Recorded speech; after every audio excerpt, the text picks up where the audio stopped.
Bro, that's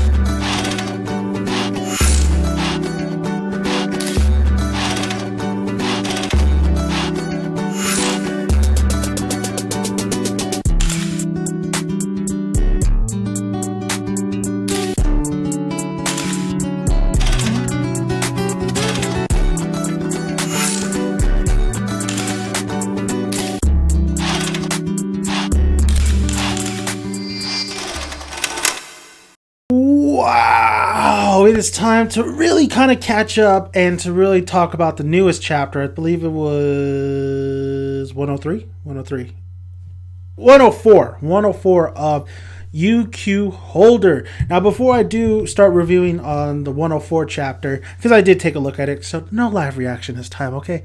But gotta say, UQ Holder, if you saw my Q&A video, a little info on this manga is I got into it from a buddy of mine who was in the Naruto forums that I've been with that forum for years and years and years. And then, of course, it was a Naruhina forum of Patient Love. So, shout out to you guys. Finally did it.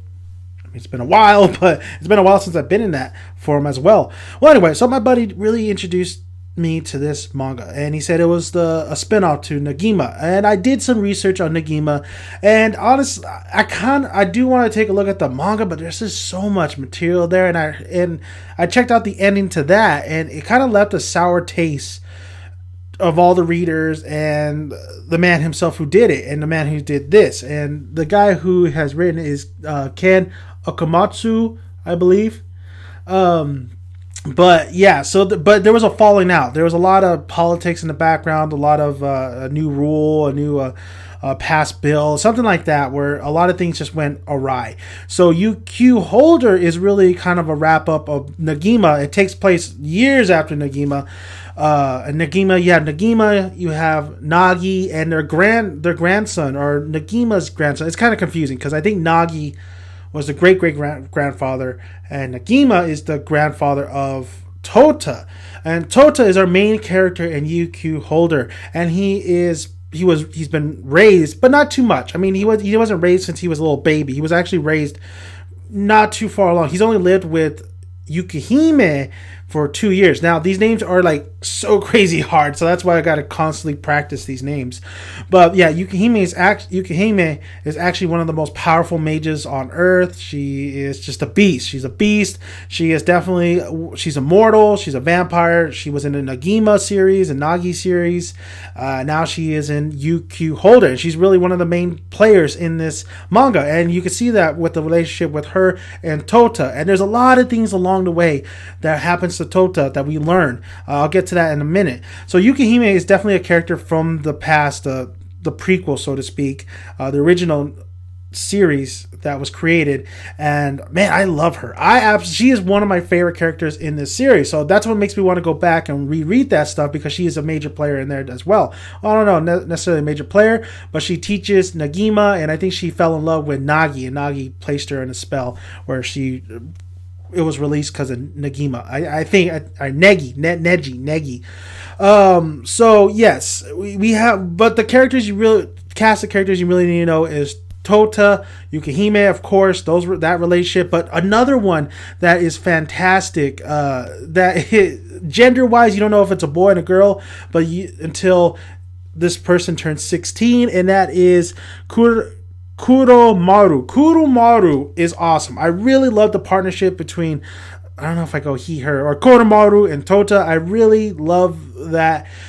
I mean, Tota, he's so energetic and friendly. He says, "You're my best buddy, man." And he fights Kuromaru when they first meet. And Kuromaru is a demon slayer, an exorcist, so to speak. Kuromaru is basically here to kill Yukihime, but that doesn't work because Tota beats him, and now he is forever, because he can't go back home, because if he doesn't defeat Yukihime, then her brother or his brother or whatever told him to pretty much kill yourself if you don't accomplish this. So Kuromaru goes along with Tota because now they're bound, and Tota says, if I win, that duel that you have to become my best buddy, and he even has a contract and everything. It's so funny. And then we also meet other characters like Jubei, Kerin is so obsessed with Yukahime. Cutie is definitely an interesting character, especially in this chapter I'm about to talk about. We also have Iku. Santa is awesome. I love Santa. I think Santa's story too along the way is awesome. And then we have reoccurring characters. I know there's one, I think it's Mana, who is a reoccurring character that I don't necessarily know too much background about. But Fate is definitely an interesting character because I guess he's a rival of Tota's grandfather. I think it was Nagi, and he has this relationship with Yukahime right now at this current point because not Negi. Negi is still alive. Negi's still alive at the end of the Negi series. He's still alive. I think because Negi's immortal, I believe, something like that along the lines. There's a lot of plot lines that I guess you kind of do got to read or at least do your homework on the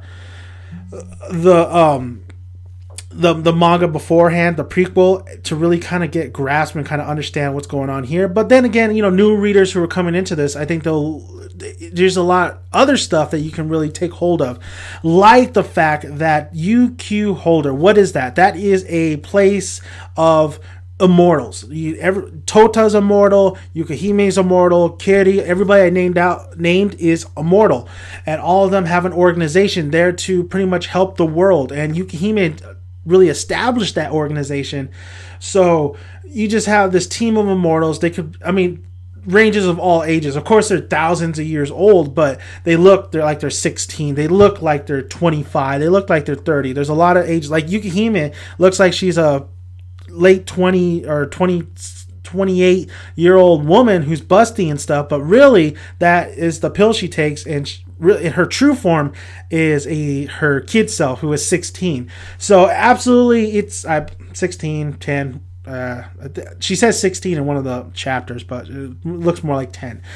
But absolutely, this manga is just reading all the chapters up to this point, really catching up. I should be catching up to One Piece, but I caught up to this one because it's not that far along. But it really is a great read, guys. If you haven't checked it out already, it's a really great read. I mean, there's a lot of things you could really that interesting. There's a lot of comedy. The comedy works so well. Tota is a very likable character. He's a very likable protagonist. He's not even a real person. He's actually a clone and homunculus. So you feel for him on that, and then you feel for it's the same story. He wants to get stronger, but it's a little bit different. He doesn't just necessarily want to get stronger. He wants to climb the tower, and he wants to see his friends and have them climb the tower as well, because there's a tower in the very beginning where he wants to go up. All you have to do is pay money to actually go up it. I love the relationship between him and Yukahime. I knew in the very beginning too that this has to be a love thing. There's a love interest there, right there, and I think that's what got me back into it too, because I was absolutely right. Tota is actually in love with Yukahime. It's not. I didn't feel like it was like a parent guardian stuff deal in the very beginning. It always depended on if that was her true form, but that's not really a true form. So the romance in here is actually really something you could take hold of too, because I really do like Yukahime and I really like Tota's relationship, and I really like the fact that Tota is the one that has to save her, so to speak, of her endless darkness. I think the chapters between where Tota meets the younger version of Yukahime, back in the day, the time gap when he was training for the Spartan training, I really feel like those chapters really brought a lot of the relationship and just overall interest in this manga up to another level, because it was very interesting how these two really connected, and it was interesting to see Yukahime open up like that. And Yukahime doesn't really open up to a lot of people other than Tota, so that's very interesting. And then a couple chapters ago, there was one where 50 times you wash somebody's back, you're forever bonded with, and Yukahime got that, and that was a funny chapter as well. But not just Yukahime. I mean, you also have, like I said, Kurumaru, who is awesome. Like Kurumaru definitely has great ability. Training partner for Tota, was at one point stronger than Tota, and it just you really feel for that character, because he doesn't know, or Kurumaru doesn't know what to be. Like at one point you think he's gonna stay a man. But he's almost 16. But another point, he's like, no, I want to be a woman. I think I'm in love with Tota. And there's a lot of characters in here that are in love with Tota. You have her. I think Kerin is definitely in love with Tota. I think Kiri is definitely in love with Tota, as we saw in this chapter. And Santa's a boy, but Santa's backstory and his chapters and stuff were awesome. The way we get introduced to him was so awesome as well. So I believe I believe these characters are definitely this manga is definitely worth watching, because even the fights are really great, especially when Tota is not as strong as he should be, or not as strong. He's like a Naruto. He's really trying to prove himself try to get stronger and stronger as he goes. So definitely a great series to pick up. So that's our little recap of UQ Holder. And along the way, Tota gets his sword. That's actually kind of funny how he gets it. It's kind of like a gravity sword where he could it talks too. It talks, but he could make it weigh up to 500 pounds. He could make it weigh like a feather. I mean, it's a pretty awesome sword. Tota has definitely hidden powers within him. His Spartan training was very interesting. He was able to work a little magic as well. I think it's magic. And just overall, I mean, if you haven't read this manga, you're not too far, behind. I mean, it's only like 104 chapters, and you could really get through it if you binge read it, especially if you have an app. So I really do recommend you check this out. So, let's get right onto it. The chapter review 104, and in this one, we saw. It seems like these past chapters are definitely a low key kind of chapters. No big arc that's happening, but Kiri was pissed at Koromaru, who kind of just like gave up on trying to chase after Tota. And Kiri is like, oh, don't lie to me. You love him. And Kiri is just so energetic. And what she does, her ability is her immortality is she's able to have these save points like a video game. And so if she dies, as long as her save points are still up, she can go back and kind of reverse it. But what's crazy is she could reverse it and go back to the certain point where everything goes awry whenever she chooses to. What's crazy is that like she could bring people along, and everybody's able to remember what happened before they died or before everything went messed up and they went back in time. So Kiri's ability is really awesome. I think it's really cool. Her as a character, she gets annoying sometimes, I'll say that. But Kiri in this chapter, this chapter is mostly about her finally, her feelings. Her feelings are finally out there. She's starting. Kerin kind of calls her out on basically, you love him, Tota, and this and that. And we see her with the stock exchange later on. And we see Tota with, I forgot her name. It's the pigtail haired girl. I'm going to have to reread it again because I forgot her name. She kind of is a newer character. She's in love with Tota. Actually, she wants Tota to become her husband. So we see all three of those characters, and we see Kiri just go in shock and like, what the hell you do in my room? And then her stocks plummeted because of Tota interfering because she wasn't focused. So she wants to kill herself to go back to the save point, but Tota doesn't let her. Of course, they fall on each other, and Kiri lands a kiss on Tota, which is Tota's eyes were closed, but Kiri just like, oh man, I just kissed Tota, and Tota is like, oh, something soft hit my lips. So Kiri's just like flustered. Her heart's beating, like she's in love. And Tota just straight out says, I wouldn't mind looking at your face this whole time. And Kiri's like, oh, shut up, you pervert. And I love how Tota says, oh, calm down. This is a joke. I'm not interested in you. And Kiri's like, what? What'd you say?